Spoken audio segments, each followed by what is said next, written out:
Imagine discovering that everything you know about being human is wrong, not because history books lied, not because scientists made mistakes, but because the very first humans who walked this planet were so different from us that if you saw one standing in front of you today, you might not even recognize them as human at all. Now, here's the question that keeps scientists awake at night. If modern humans are only a tiny chapter in Earth's story, who were the countless ancestors that came before us?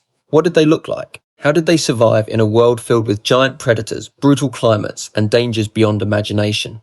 And perhaps most importantly, how did a group of primitive creatures eventually become the species capable of building cities, exploring space, and uncovering its own origins? The answers lie buried beneath deserts, hidden inside caves, and locked within fossils millions of years old. But the deeper scientists dig, the stranger the story becomes. Our journey begins long before civilization, long before agriculture, long before language as we know it. Travel back roughly 7 million years, the world looked completely different. Vast forests stretched across parts of Africa. Powerful predators ruled the landscape. Early elephants wandered ancient plains. Giant crocodiles lurked in rivers. Somewhere within this dangerous environment lived creatures that stood at the crossroads between ape and human. One of the oldest known candidates is a species called Sahelanthropus. Its fossilized skull was discovered in the African nation of Chad, and what researchers found immediately sparked debate. The creature had a surprisingly human-like face. Its brow was heavy, its brain was small, and yet there were hints that it may have walked upright. That single fossil raised a shocking possibility. The human story may have begun much earlier than anyone expected, but that's not the strangest part.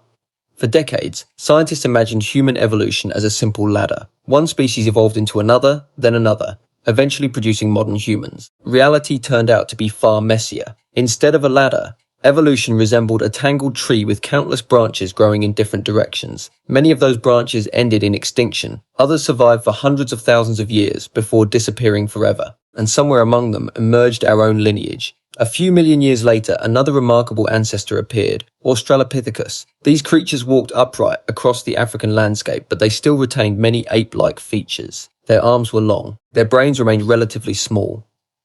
Climbing trees was still an important part of their lives, yet something fundamental had changed. They were becoming masters of two worlds. They could move through trees when necessary, but they could also travel efficiently across open ground. This adaptation would prove incredibly important as African environments began changing.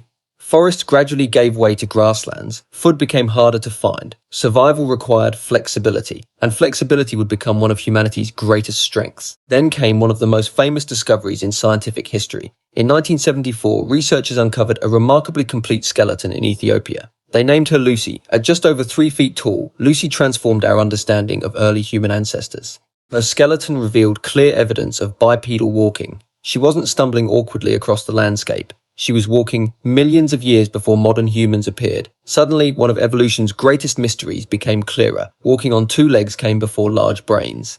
Most people never realized that for years, many assumed intelligence evolved first. The fossil record revealed the opposite. Our ancestors were already walking upright long before they became exceptionally smart. That discovery forced scientists to rethink everything. But an even bigger mystery was waiting. Why did our ancestors begin walking upright in the first place?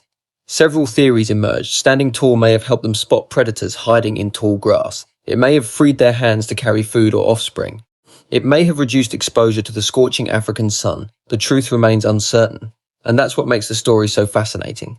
Even after decades of research, some of the biggest questions remain unanswered. As millions of years passed, evolution continued experimenting. Different species emerged, different adaptations appeared. Some succeeded, others vanished. Then, around 2.4 million years ago, a major transformation began. A new human ancestor entered the scene, Homo habilis. The name means handyman. And for good reason. Scientists discovered stone tools associated with this species, suggesting a revolutionary leap in behavior.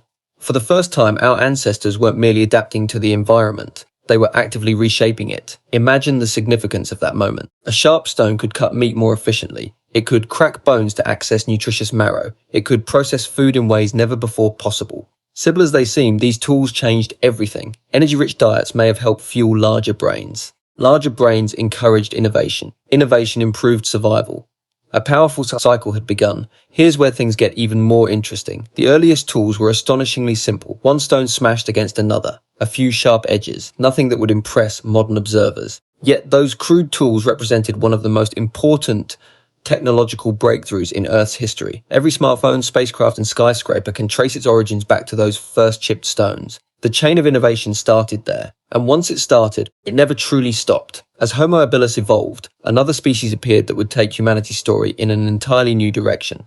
Homo erectus. This was no ordinary ancestor. Compared to earlier species, Homo erectus looked surprisingly familiar. Their bodies were taller. Their proportions resembled modern humans. They could travel long distances with remarkable efficiency. But what happened next shocked researchers. Homo erectus achieved something no human ancestor had done before. They left Africa for millions of years. Human evolution had been confined largely to one continent. Now everything changed. These ancient travelers spread into parts of Asia and beyond. Imagine the courage or perhaps necessity that drove those journeys. No maps, no roads, no knowledge of what lay beyond the horizon. Only endless landscapes filled with uncertainty. Yet they kept moving, generation after generation, crossing unfamiliar territories, facing new climates, encountering dangers unlike anything their ancestors had experienced. And somehow, they survived. The real mystery begins when scientists examine how successful Homo erectus became. This species endured for nearly 2 million years. To put that into perspective, modern humans have existed for only a tiny fraction of that time. If survival alone measures success,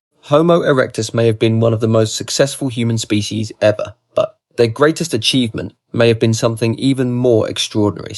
Something that transformed the relationship between humans and nature forever. Fire for countless generations, fire was a terrifying force. Lightning strikes ignited forests. Volcanic eruptions unleashed flames. Wildfires swept across landscapes. Then somehow human ancestors learned to control it. And once they did, nothing would ever be the same.